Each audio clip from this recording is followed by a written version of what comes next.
a wonderful friend of mine that passed away at a young age that was in the orchestra for many years. When I first came to the orchestra, always wore two different color socks, and it's completely against the dress code, but I always wear two different color socks.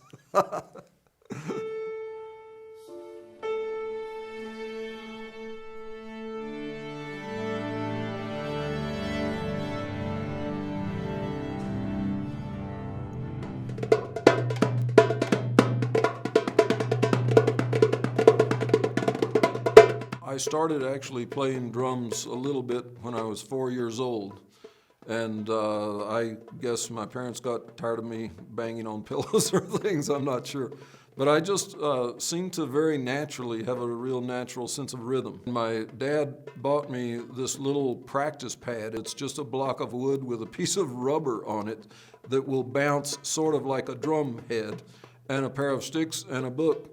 And he told me if I would practice every day for a year, I could get a real drum. I was a terrible piano student, but it really helped my composing, because rather than practicing what I was supposed to, I would just start making things up. First time I played timpani, I think I was probably 12 or 13. And something about the big drums and the fact they had to be tuned, so you had to use your ears, just really was fun to me. I started playing in the Denver Symphony in 1980 in the fall, and I've played here now for 39 years, and it's now turned into the Colorado Symphony. I can't say enough about what it means to me to play with some of the greatest musicians in the country. As I've gotten older, the age of the orchestra has gotten younger, and I have to say the young people are fantastic players and have fantastic attitudes. My wife and I have been very fortunate parents. We did not try to push either of our children to be musicians. We know the difficulties of making a living as a musician, but my daughter actually just sang with the Colorado Symphony. She was the soprano soloist on my piece Three Wings that opened the classical series. I'm very proud of her work, just a really wonderful musician. My son Colin is finishing a jazz percussion degree. Imagine that he's a percussionist. And he's also a really excellent electronic music composer. He and I have also written music together. And my wife Natalie plays with the Colorado Symphony a fair amount as an extra. She played for 3 years as a full-time member. And then we had children. And the schedule of playing 150 to 180 concerts a year is pretty hard if you want to spend time with your children. You know, when we have someone like Yo-Yo Ma come in, the hall's going to be packed, or Itzhak Perlman, and that's, of course, a great thrill for us to play to a packed hall. But the fact that we play so many concerts, not everyone is going to be a packed hall. But it's still important that we play that number of concerts. One of our former music directors, I thought, put it really wonderfully. He said, we have to remember in Mozart's day or Beethoven's day, or even up until the last century, people would go hear a concert and they would hear the music that was being played for the very first time ever, and probably also the last time ever in their life that they would hear that music. There's something wonderful and magical about that here we hear the music and it's all exciting, or it's very moving, or it's beautiful, and then the concert ends and it cannot be brought back. That experience of being in the concert hall, whether you're on stage or in the audience, that experience has happened and it's gone. I've been really fortunate that the symphony has more than 50 times performed compositions of mine over those 39 years. Composing is probably my greatest joy in music. To go deep into yourself to try to create something meaningful, and then have your excellent professional colleagues and the audience as well to appreciate what you've done is it's kind of beyond my wildest dreams. The last piece that we did is based on philosophy from a 12th century nun named Hildegard von Bingen. She believed in viriditas, that's the Latin word for everything green is important.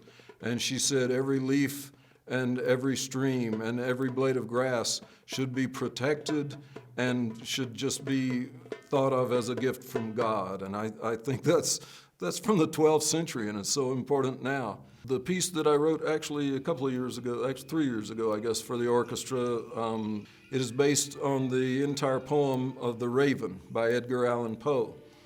And again, to me, I love looking for deeper meaning in the music and in the poem.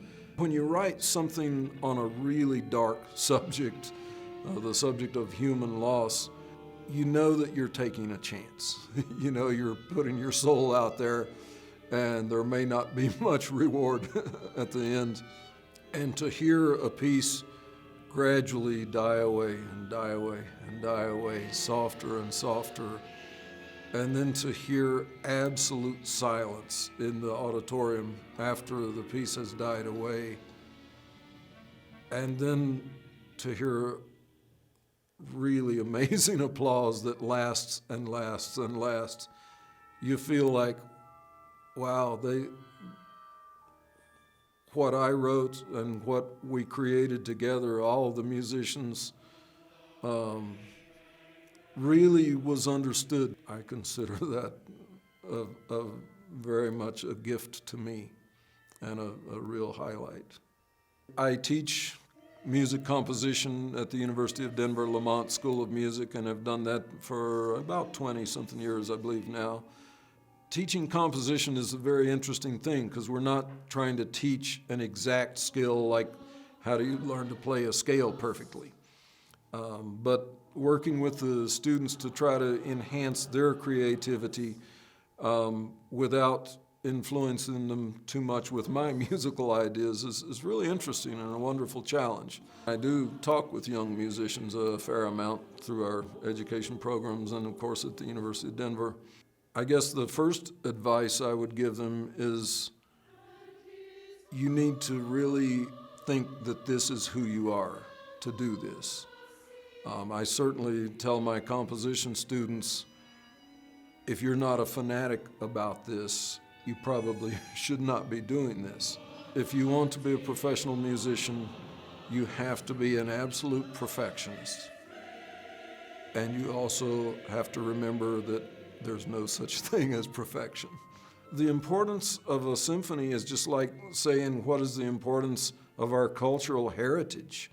And not just our past cultural heritage, but the cultural heritage that we are creating to go on into the future. And that is just such an important thing philosophically, and it makes a great community. To encourage people who have never seen an orchestra, the first thing I would say is it's going to be beyond your wildest imagination. In a baseball game, there's 9 players out in the field and 1 guy batting.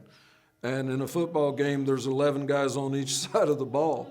And these people are going to see 80 or more musicians all working as a team and working together and coordinating all of their actions. We're all, as we're playing, we're listening to each other.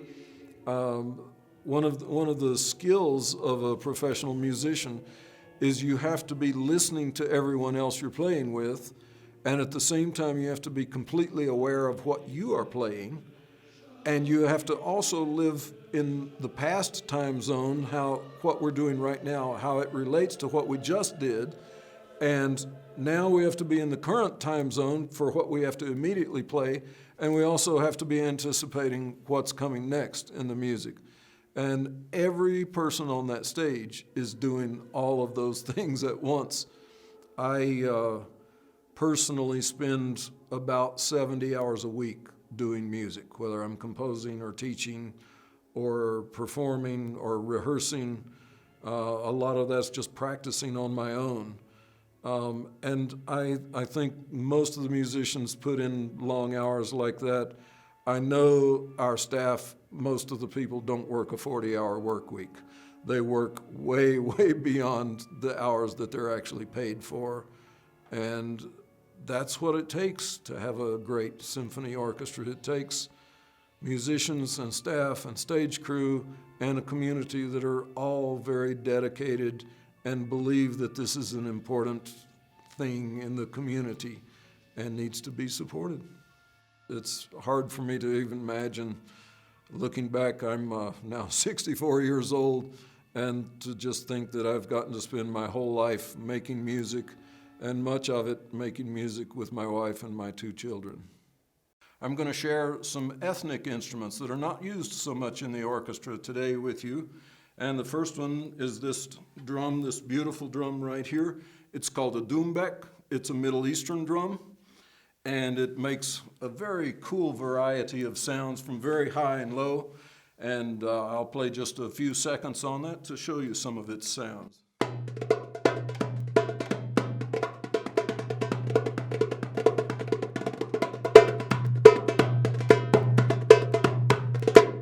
And another instrument that I have with me is a Brazilian version of the tambourine. This is called a pandeiro. It has little double jingles all the way around it, and it's played a lot like a hand drum. And I'll give you just a few seconds of this drum also. Pandeiro from Brazil.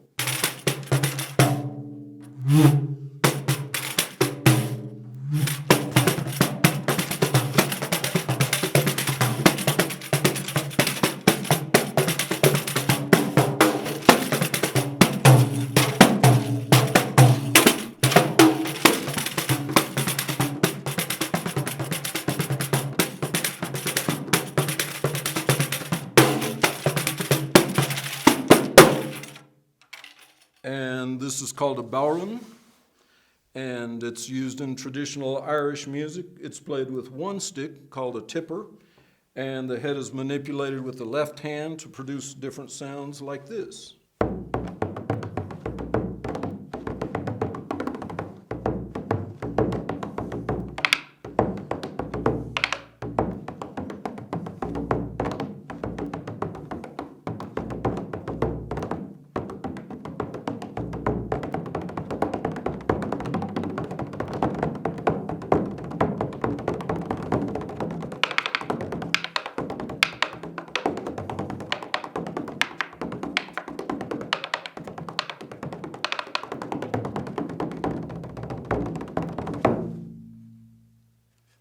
And the last instrument I brought today is another version of tambourine, this one from the Middle East, and this is called a rik.